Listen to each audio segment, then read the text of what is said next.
Market update here on the 19th. Haven't done a video in a couple days, been somewhat busy, but have been following the market. And so we sold off even more. I think the last video we were down in this area. I was calling for a bounce around here, but we always knew that there was a demand zone down here between 364 and 367, and they extended it down here to hit that demand zone perfectly, and then we bounced out. So I had calls, and I bought them a little bit higher than I wanted, but I knew that there was a demand zone down here, and I knew that this move was likely to be finished. Held them all the way through midday, and then I was able to sell them for a profit up in this area right here. And how did I know to sell them up there? Well, there's a gap fill up there. So you see it very well here. There's a gap fill.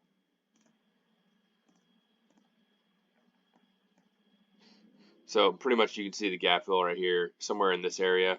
But there's also the supply zone there too. On the 15-minute, you can see it right here. I think I had it on the 5-minute, but right here, there is a supply zone on the 15-minute. So I was waiting for this area to sell my calls once we got that bounce. And it looks like 5 waves to me. It looks like, yeah, 1, 2, 1, 2, 3, 4, 5, 4, and 5.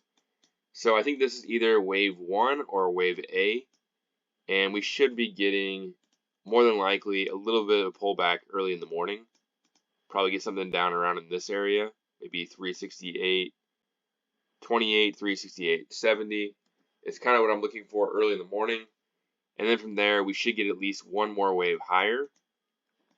There's a 15-minute supply zone up here between 372.68 and 373.62, and that is also the 1.61 fib right in that area. So I would be looking for a pullback and then another move higher. And then what's interesting about that is the 1.61 fib of 373 hits almost exactly this gap fill up here at 377. Not saying for sure we're going to go there, but let's go over the possibilities now. So what's interesting about this move is if it would have ended right here, then I would have said it's probably a wave 1.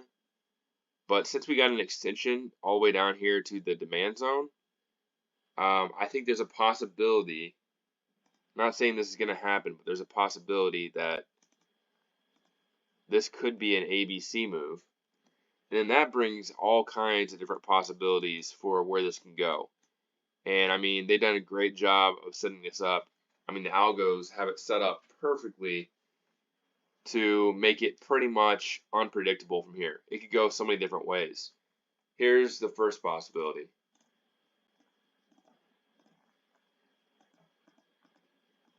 This seems kind of crazy, but the first possibility is we go to 413 from here. That's what I calculated. This would end up being a nested 5-wave move, something like this. I think it was like 405 this would go to.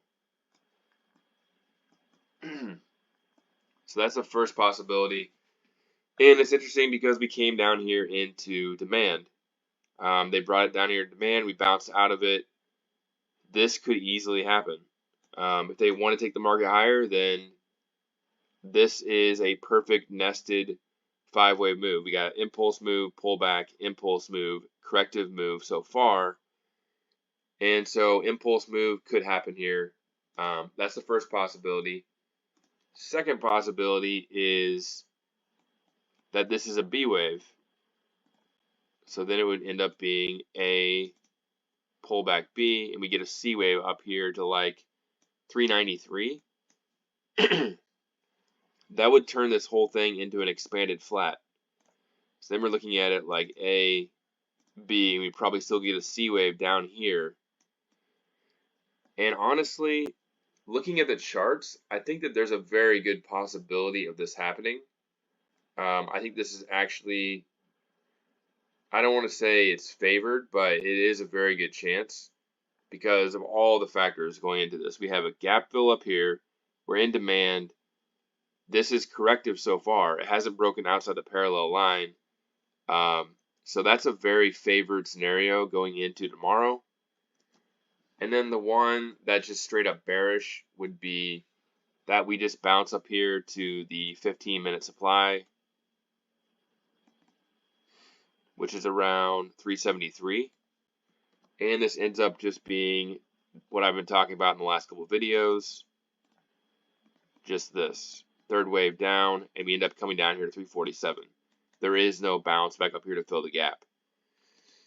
So those are the three possibilities I see from here. Don't discount any of those. They all could happen. Right now, the only thing that I know for a fact is that this looks like a 5-wave move. We're probably going to get a pullback early and then probably another move higher. That's all you can tell from the chart. You can't tell which scenario is going to happen from here. So this is all I can really tell from here. This is probably going to happen. So we don't know if that will turn into 5 waves or not. So you just got to play by the probabilities. And the reason that I said it is a decently favorable move to go up higher is because we are in demand and there's a supply zone up here.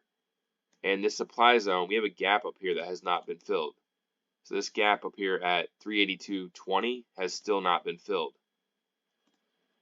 So we have a gap here and a gap here that has not been filled.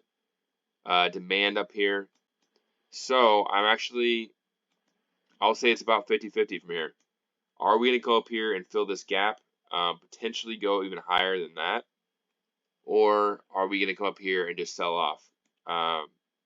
Don't know right now. I'm kind of going to be pretty neutral going into the meeting, but I definitely have some bullish positions, and I definitely have some longer-term bearish positions just in case I'm wrong and it goes higher from here.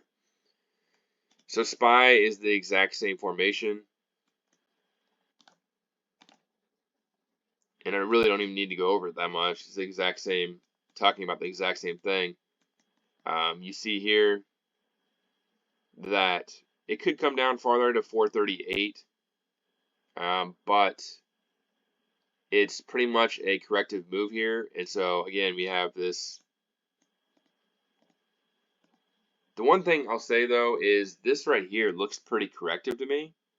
So I think overall I would favor this just because this is corrective. So I don't think it can be a first wave.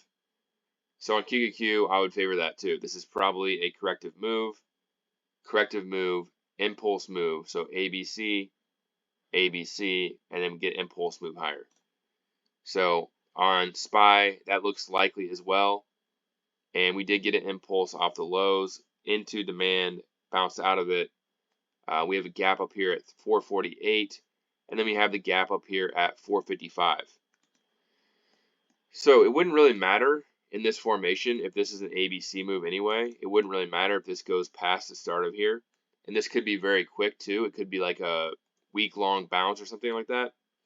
And then we just get a straight-up massacre lower. So watch out for that. But also, if you get a corrective bounce, you can also watch out for this to start going lower and this being a wave 1. But we will find out tomorrow. Any of those scenarios are possible. And let's go over some individual stocks. NVDA. So NVDA came down here and hit the 1.61 fib basically. This can either be ABC, because they hit the 1.61 fib. This could be a 5-way move where it's bouncing right now and we go lower. I would say that's probably not likely, just based on the fact that we bounced out of demand and we're coming back into it. We probably are not going to go down and make a new low. I would say the most favored move, in my opinion, would probably be something like this, maybe a pullback and another move up here. There's a gap fill at 468. So maybe it goes up here to 468, fills the gap, and then the overall move is something like this over the next like month and a half. That's kind of my number one scenario on that. Of course, you still have the possibility of this being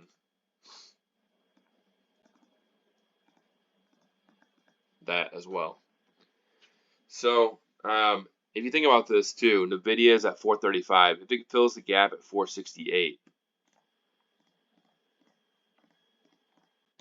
that is 7%. So keep track of that. 7% on NVIDIA. Microsoft, if it were to come up here and fill the gap at 338 only, then that is 3%. Tesla, if it's about to go to 290,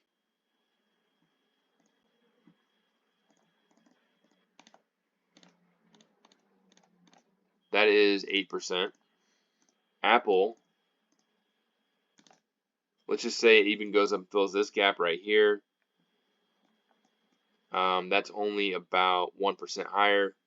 But there are a bunch of gaps up here, so if this ends up being something like this, let's say we go to 189, 190, then that is 6% as well. So that's an example of how these could run 6-7% higher, and Microsoft could be going to 446. So this move right here is pretty weird. This could be the end of the fifth wave right here, but it also could be a B wave. So this ends around the 1.61 fib, pretty close. So this could be A, B.